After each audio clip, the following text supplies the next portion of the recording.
एक गांव में एक किसान रहता था। वह हर रोज रात को सोते समय अपने बेटे को कहानियां सुनाया करता था। एक दिन किसान ने अपने बेटे को कहानी सुनानी शुरू की। उदयनगर नाम के एक गांव में तीन दोस्त रहते थे। एक ब्राह्मण था, दूसरा सोनार था और तीसरा मूर्तिकार था। पुराने समय में गाड़ियां नहीं होती थीं, इसलिए एक गांव से दूसरे गांव जाने के लिए लोगों को पैदल यात्रा करनी पड़ती थी। एक दिन तीनों दोस्त एक साथ दूसरे गांव जाने के लिए निकले। चलते चलते रात होने लगी, तो उन्होंने एक पेड़ के नीचे रुककर रात बिताने का फैसला किया। उन्होंने तय किया कि वे बारी बारी से जागकर पहरा देंगे। सबसे पहले ब्राह्मण और सोनार सो गए और मूर्तिकार पहरा देने के लिए जागता रहा। समय बिताने के लिए उसने आसपास की मिट्टी इकट्ठी की और एक सुंदर औरत की मूर्ति बना दी। कुछ समय बाद पहरा देने के लिए सोनार उठा और मूर्तिकार सो गया।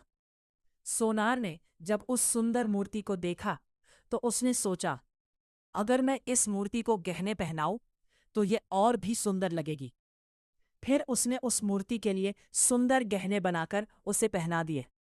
अब सोनार भी सो गया और पहरा देने के लिए ब्राह्मण ने जब उस खूबसूरत मूर्ति को देखा तो उसने सोचा, अगर मैं अपनी विद्या से इसमें जान डाल दूं तो क्या यह सच में एक सुंदर स्त्री बन जाएगी।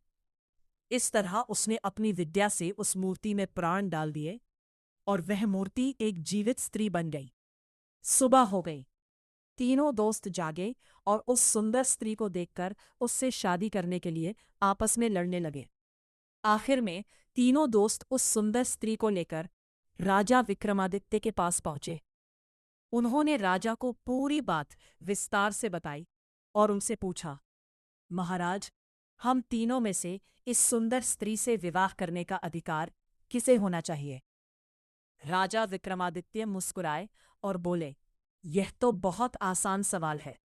मूर्तिकार और ब्राह्मण ने उस स्त्री का निर्माण किया और उसे जीवन दिया। यह काम तो माता पिता करते हैं। इस नाते से मूर्तिकार उसके पिता के समान हुआ और ब्राह्मण उसकी माता के समान हुआ। अब रही बात सोनार की। उसने उस स्त्री के लिए सुंदर गहने बनाए और उसे पहनाए। यह काम एक पति अपनी पत्नी के लिए करता है।